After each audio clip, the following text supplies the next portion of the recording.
Welcome to Jollof and Fiction, home of African literature and stories, the kind that warm your hearts like a fresh pot of jollof. Today, you're tuning into a recorded session of our online book discussion, so sit back, relax, and join the conversation. Concept of food. And so before I read the book, I had ideas of what I thought that the book could be. It was not that, and I found that very interesting. And so today's book review is to hear from everyone on your different thoughts and the ideas that you had about the book. So today you're going to have to be a little bit more imaginative than usual, because some part of the book dwells on mysticism. And so don't be shy to imagine things that don't even exist. And with that, I say a very warm welcome to everyone.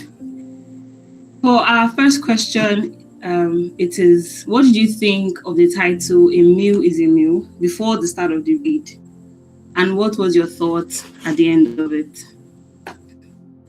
I'm going to post it now in the group chat, but you're welcome to start, giving replies. Yes. We have our very first respondent. No, is it respondent? I don't know. We'll figure that out. Yes, Liv, please go ahead. Hello, everyone. Hello, Promise. Thank you. All right. So I must say this book really surprised me. It wasn't what I was expecting. A meal is a meal. I think my idea of the book was that, okay, we are about to discuss different kind of foods, probably local dishes, and I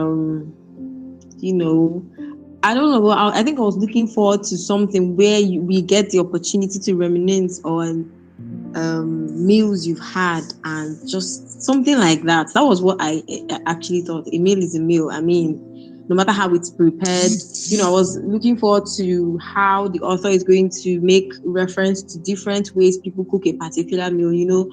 Some people cook jollof rice. Jollof rice, for example, they cook it differently. Like some people, probably because of lack of finances, they can remove some spices, or because of so much money, you can decide to add goat meat. Now they have things like assumed jollof rice. But I was just looking forward to something whereby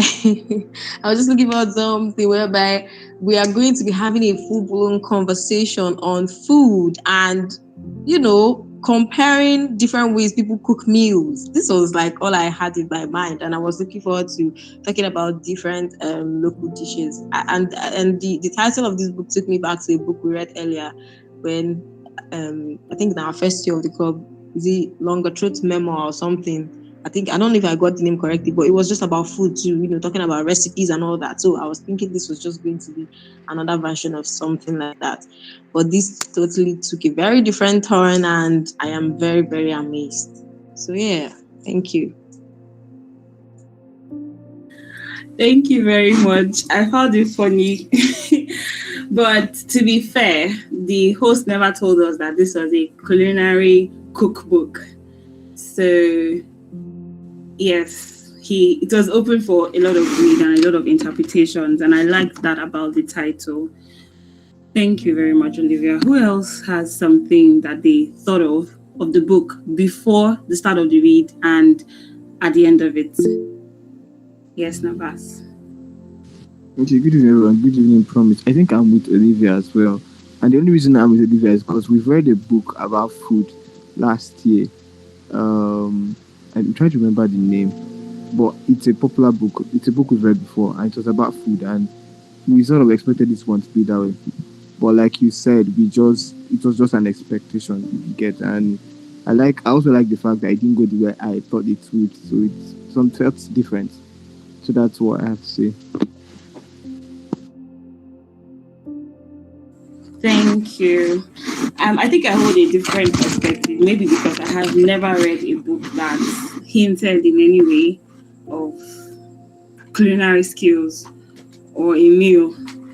So I had no idea what to think of it. So at first, I thought it was going to be like a little bit of book meal descriptions, and then linking it to human life and human nature.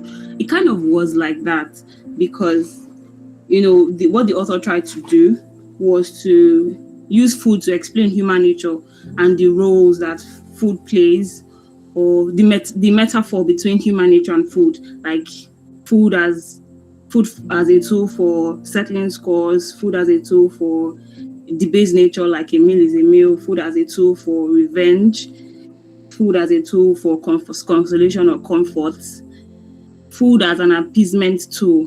So it did somehow play into what I thought it was going to be, and I enjoyed that about the book. Moving on to our next question. Within our African societies, so this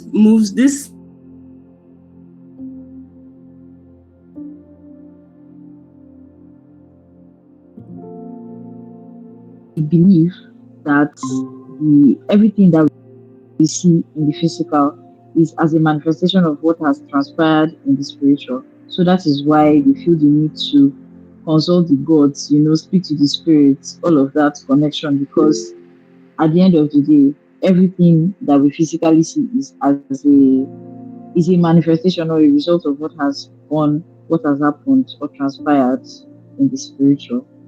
Yes, ma'am. Okay, so I'm going to have to ask you to hold that thought first because I have another question. Now, let's take it from the story itself, the power of gods.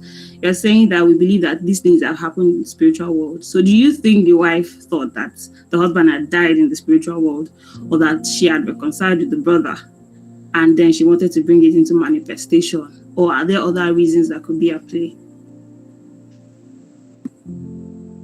I don't really think she thought it was going to come to pass. Even from the story, she wasn't aware that it was actually going to happen. To her, it was just sort of like a silent reconciliation with like something that she made peace with. So she wasn't expecting it to actually work. Okay, so she was just casting her stone. Okay, that's actually very interesting to know that sometimes you just try different things, and maybe the reason people seek relationships with the spiritual world could be just to try their luck. Inyobong, please go ahead. Good evening. Please, I hope everyone can hear me. Loud and clear. Okay, thank you. So I am going to come at this question from a Christian perspective. People seek a transactional relationship with the spiritual world because it gives them hope, gives them peace of mind. There's this thing that my pastor will say, nothing, it's actually the word of God. He said that as you believe, you receive. That kind of thing. So I believe that is what gives people the reason to commune with the spirits or to commune with God, because they believe something will happen, because they believe this God will do something. That is why they do it. Thank you. Thank you very much. I think that's a very good reason too, because I can't imagine human life without hope. So it does give us hope to seek the spiritual world, especially when we feel like things are out of our control. So thank you very much for that. Barnabas, please go ahead. Okay, so thank you, Promise. So I don't know. I like that you asked this question, because I think as a child I often wondered why people in Hollywood movies would give the gods yam, white yam with red oil. Like, these guys are spirit, they don't eat food. So in this bright time, you realize that there is also a spiritual aspect of food. I don't know, like, permit me to use a story from the Bible. There was this part where Eve sort of ate the fruit and then her eyes were opened. So I just, in a sense, I believe that there is more to food than just what we see, what we taste. Do you understand? Because it's all, like I said as a child, I always found it very weird when I see people give yam and red oil to the gods. I was like, these guys don't eat food now. What are we doing here? Are you deceiving us? And I had this thought as a child. So imagine thinking about that now, and then saying that this lady is giving the gods mango. I literally actually she sliced mango at first and made some prayers, and it came to pass. The next time she sliced, I can't remember what else she sliced, but it was just weird that the gods are eating mango. What's going on? But yeah, that's my point. I like that you asked this question. I also like to hear other people's thoughts too as regards this. But like I said, it just made me realize that there is more to food than just what we can taste and swallow. Thank you. Thank you very much for that. Thank you so much. Food has like always been used as a tool for spiritual experience. If even in church, even during Thanksgiving, people will bring I mean people within my environment. I'm talking about Nigerians, specifically Africans. They will bring yam, they'll bring rice, as a form of Thanksgiving in appreciation. Then for people who practice goddess, what's it called? River goddess. What I don't know what that's called. Marine world, whatever. They'll go there and throw things into the river as a sacrifice. So yes, that's true. But I also want to know why they think this is important or this works. Yes, Tahila, please go ahead. Thank you. Good evening. Please, am I being heard? Am I being Yeah, you're heard. okay? I would say for reasons such as status, power, dominance. And so people hold these superstitious beliefs that they have seen it work over time.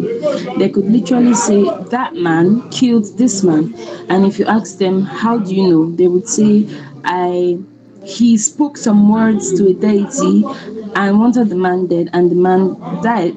So over time, proof has been accumulated that it works amongst in the superstitious cycle. So people have tethered these beliefs to these deities or to these various medias. There's just something in man in general that seeks to connect to some outer worldly being, some celestial being, some deity. There's something in man that seeks to worship.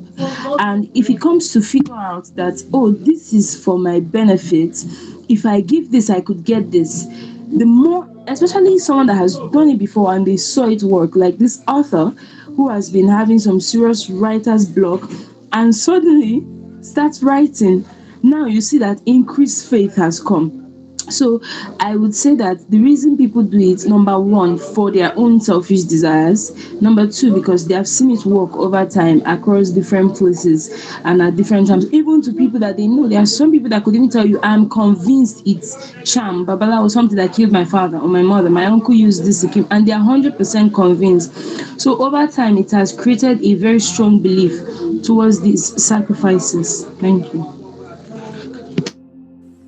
Thank you very much. That was a very interesting perspective.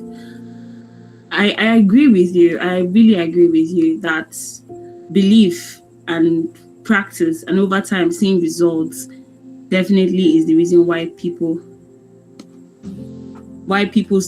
use food as an interference means. So Nicholas, please go ahead. Okay. Good evening, everybody. If I remember correctly, the question is why is food used? Why is it transactional? Transactional is the highlight of what I'm about to say. To begin with, since the dawn of time, I didn't get the full question, but I think that what you're trying to say is why is the relationship between the physical and the spiritual transactional? Am I right? Hello, can you hear me? Yeah, transactional through food, specifically through food. Okay, through food. I think it also has a cultural backdrop. For example, in Igbo land, because the yam is seen as the king of all foods. So I believe symbolically it is the people's way of saying this is the king of all foods. This is what is giving me status. This is why everybody in the community is seeing me as this or that.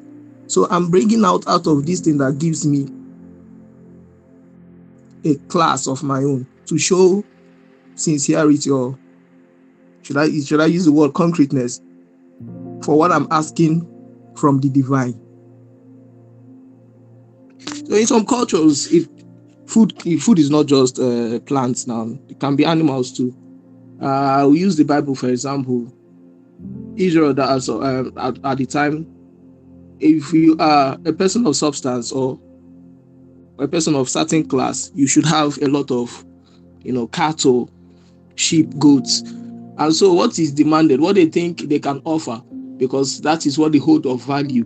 So it's of value to them, so it should be of value to their God, is the cattle and the goats that they use in their sacrifices. In some cultures, it is the human spirit, the human body. So they sacrifice humans depending on what you are asking from the divine. So I think it has a cultural backdrop. And that cultural backdrop makes all the difference when it comes to what is being offered as sacrifice or as a means of appeasement to those gods. Thank you. Thank you. I'm actually getting very, very interesting perspectives tonight. I am enjoying this. Wow. Navas, please go ahead. Okay, I want to say that I think it's the importance that men place on food, because it doesn't. You can as well carry anything to a god, but I think it's how important or how valuable it is to you.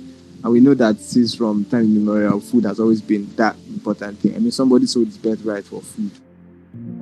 So you know how important man places on it. Which now brings a question: who makes the god? Is it man that makes the god? Is it his belief in the spiritual realm that makes it real? Navas, don't steal my question. The other way No. around. Do you understand? God bless you.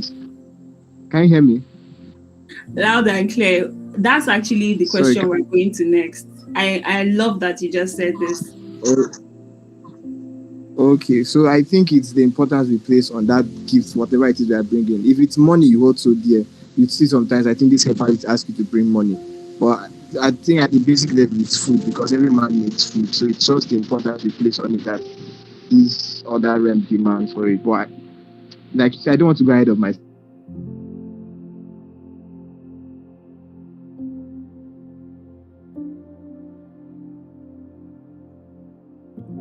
Thank you, Navas. Thank you very much. For this question, the last person will be Samuel, and then we'll move on to the next question. Please go ahead. Okay, thank you very much. So, talking about food being transactional, I don't know. I think, in my opinion, I think it has to do with the fact that looking at, like, coming from the Christian perspective, it's like when you are dealing with a spirit, there has to be like a transaction, because spirits are not allowed to function in the human world, and humans are not like it's a domain, everybody in their domain. But then if I'm going to need a spirit to function here for me, there has to be some form of transaction. And I think looking at history, like if you go like back like in Christian, for like maybe from the time of Abraham, Adam, whatever, these transactions has been happening. We've been making sacrifices to God and their gods and everything. And I don't think during those times money and joy were like a thing. So it kind of like started off with food, and it sort of like has been passed down like a tradition till now. Because if you look into the church today, sometimes it's like you can go beyond food. Like you can give money, you can give like other stuff that doesn't really have to do with food. And your faith, like per your faith, you believe it works and usually works. So I think maybe the whole concept of food is something like, because of where it started from. Like it started and the only thing man could offer was food from the beginning. There was no money, there was no jewelry to offer. But now that like we've evolved, like we've started including other stuffs in it. Thank you. Thank you very much. I think this has come to a very round and robust conclusion, because we've had different perspectives all linking together into why we think that food has been used as a transactional means with the spiritual world. And it's very interesting. Thank you very much, Samuel, for that perspective on food. Our next question kind of relates to this, but not really. So in the short story Forbidden Meat, we see a story where a society, a town, has existed for a while with a certain cultural belief. They believe that their rabbits should not be killed or eaten. And there was indeed a repercussion for that. I think if I'm going to relate it down to my own personal perspective, there's these people in Anambra State, the Demilis, where they say do not kill or eat their snakes because you literally will face spiritual consequences. So, painting that picture, my question is, within our African society, okay, no, sorry, guys, that what makes a God powerful is a God independent of belief. If a community gradually abandons the stories and rituals that sustains the taboo, do the consequences of breaking it disappear? Or is a God independent of belief? I think the major point is a God independent of belief. In that story of forbidden fruits, because they had believed so much over time and passed it down through generations, even in the modern world, I feel like their God was very powerful. But now, if you take the story back to the power of odds, we have a God that was just lying there. And due to her belief, a God just came out alive. So is a God independent of belief? Is a God always there? Or, I know you get my question now. I will start with Inyobong. Again, I like this question so much. So I'll try my best to answer it. I am an anime fan and I watched this anime called Noragami. And in the anime, basically about this girl who helps this nameless god write the top. And he was nameless because nobody believed in him, nobody paid offerings to him. So he didn't have like powers. So I like to associate it with that story, forbidden meat, because the town believed so well in that rabbit goddess, and everybody feared the repercussions of eating rabbit meat. They gave that goddess power, like a lot of power, to cause harm. If the people or whoever comes into that community breaks the rules, they gave the rabbit goddess to cause harm to that person. So, to answer your question, some gods require your belief to flourish. Well, if I'm taking it out of the story and applying it to the real world, to like my Christian faith now, God, Jesus, he doesn't really need your belief to work because he works regardless. He works regardless, whether you believe in him or not. Sorry to preach. He works, and it's irrelevant if you believe or not. Just know that he's a miracle working God in all things. So back to this story. Yeah, in that story, the God depended on the people in that community. The goddess depended on their belief so that she can become powerful to enact her power. Thank you. Thank you very much, Ini. That is a very interesting perspective. I would hold on my thoughts here. There's so many people. Nicholas, please go ahead. Please, guys, let's keep it to a very short time. Okay. Once again, good evening, everybody. I hope I can be heard. To begin with, belief is a very powerful tool. On an individual level, once we believe that we are not enough, it affects everything that we think that we are enough on or enough about. So as a collective, it's even more powerful. It is my opinion that all deities require belief. That is why they are making sure, or the believers of those deities are working hard to make sure that belief is widespread globally. Jesus Christ, for example, how to build the belief in his Father through his disciples, and told them specifically they should go to every nook and cranny of the world to proclaim this belief and make sure that as much people as possible are being saved. Islam is doing the same thing. So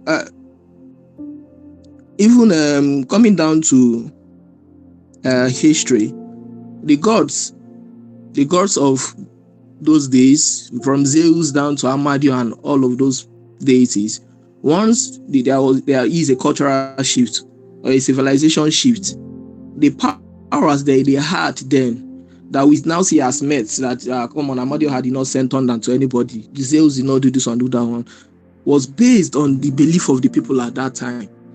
In as much as it may not be so, there may not be thunder or anything, but they believed, made sure that when natural occurrences like those things happens, they can easily attest it to those deities, and it grew their systems, it grew their civilizations then, until foreign civilizations and cultures started infiltrating their own ideas and thoughts processes.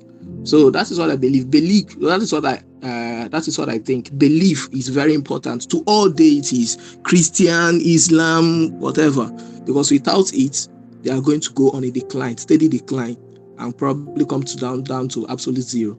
Thank you very much. Thank you so much. I think you and Inyobong agree minus Jesus.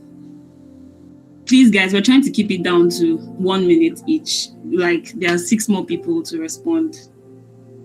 So go ahead, Lambent. Thank you. Please, am I being heard? Sorry, I have to ask every time. Thank you.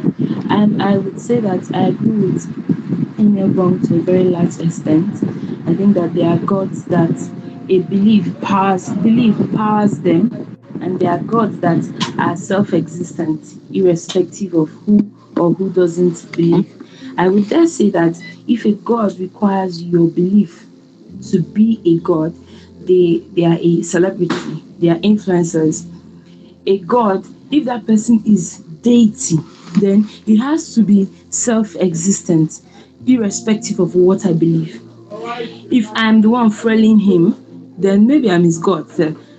But I also agree with the perspective that every deity requires worship. Every deity, even God Almighty said, "These people have I made for myself to praise me." Every deity absorbs our faith, our beliefs, our worship. It's part of what makes them deity. But I would say that there are beings that they are products, or they are powered by people's beliefs. For instance, we exist in a spiritual world. I believe in the spiritual. And I believe that faith or your belief is not something simply abstract or immaterial. It's a lot more powerful than that. If you gather a group of people that keeps consistently believing and affirming, confessing the same thing, it's going to interact with. In the spiritual realm, it's not just God. There are beings, various type of deities. So when you believe something, you're releasing or transmitting energies. That guy that was sick and almost died, and even the one that died after eating the rabbit, when a group of people collectively like that, clustered in a place, have consistently believed something like that over a period of time, there's a concentration of energies, spiritual energies. It can get you sick when you eat the rabbit. You can actually genuinely die when you eat the rabbit, because they have created some sort of cosmic energy, some sort of pool. So we're existing in a spiritual world. We're existing in a world where what we believe, what we say is interacting with different energy levels. That's all I'm trying to say. So I believe that there are deities that they are self-existent, pointing to God, the Father of our Lord Jesus Christ. And then there are those ones, just like Nicholas said about the Greek mythology, Poseidon, Zeus, Hades. There are those ones that for over time they have been upheld by people's beliefs. And when those beliefs began to wane, even they themselves began to fade. So maybe there were no gods at all to begin with. Thank you. Thank you so much. Thank you very much. All right, guys, put down your hands if you believe in some or all the gods are what? Dependent on belief. Because we do not have so much time anymore. Mukut, please go ahead. Good evening. So I raised my hand up to agree with the first speaker. I can't remember her name. I think it was Onyobo. And yeah, there's an anime I'm currently watching. It's called Kamisama Kiss, basically Kiss of the Gods. And it talks about like a temple. The intro is basically like introduces us to the temple of a land god, who the temple is basically neglected, as in like there is no god, right? Because there's no god in the temple to grant answers to prayers, because there's been no care of the temples, because the people have felt a withdrawal of the spirit from the temple, they stop coming. So my argument is that it is the other way around, and it is in the book. You can see that with the children of Israel, where for every time they felt like there was no, like they did not feel the presence of God, regardless of who was leading them. For every time they did not feel the aura, they just like dissolved into some random acts of carelessness. So I would say that it's a two-way street. All these things are relationships. They are two-way street. Because if you constantly pray to God, it has happened to all of us. You constantly believe in something, and there's a deity you're hoping and holding on to, and it doesn't happen. There's a weighing of your faith. There's a weighing of your spirit. So I think it's a two-way street. I don't think it's a one-way street. I think it's very symbiotic. So yeah. Interesting new perspective. It's a two-way street. Thank you very much. I hope you all are listening. Ebube, you've not spoken, so Samuel, I'll come back to you, but Ebube, speak first, please. Let's hear. Okay, thank you so much.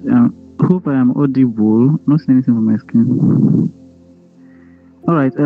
I think, to be very honest, I believe I think I'm going with what Nicola said.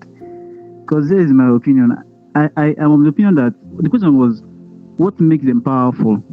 That was the question you asked. What makes a god powerful? So this is a physical word, and then there's a spiritual word, and they can't function on this earth without human beings' approval. Just like we read in another book where there's a chi and then there's an individual with what's his name now? Okay, but then there's a chi somewhere talking to God Almighty about an individual. So they cannot function on earth if there's no individual agreement to get them to function on earth. So I think this is even the principle that applies to God in a way. So we can't really force God to do something on earth except we have these alignments with Him. You're praying to Him for Him to be able to function on earth because He has you on earth in a way. So I think basically it still boils down to the fact that we as human beings has a part to play, a very big part to play. God Himself is all powerful, yes, but on earth here, really, He can't do much without human beings. So in that same way, we now give, because this power He has given it to us through creation. When He made us and He said we are like Him, He gave us those powers in our own tongue. So we now create things by like all those mini gods that are there all around. We now speak words over and over and over again to them. They become alive because of the words that are speaking to them that are alive. Yeah. So I think even Albert Einstein said that what's it called? Matter is something about matter is living and all of that. So the same thing that applies to our words. Our words is matter. It's living. Yeah. So when we keep saying those words, it gives life to those things that are there. But basically, the spirit cannot operate in the physical world without a human availability or collaboration. Yeah. Thank you very much. I think somehow human beings make them powerful on earth. Okay. Yeah. We will not be able to take more questions.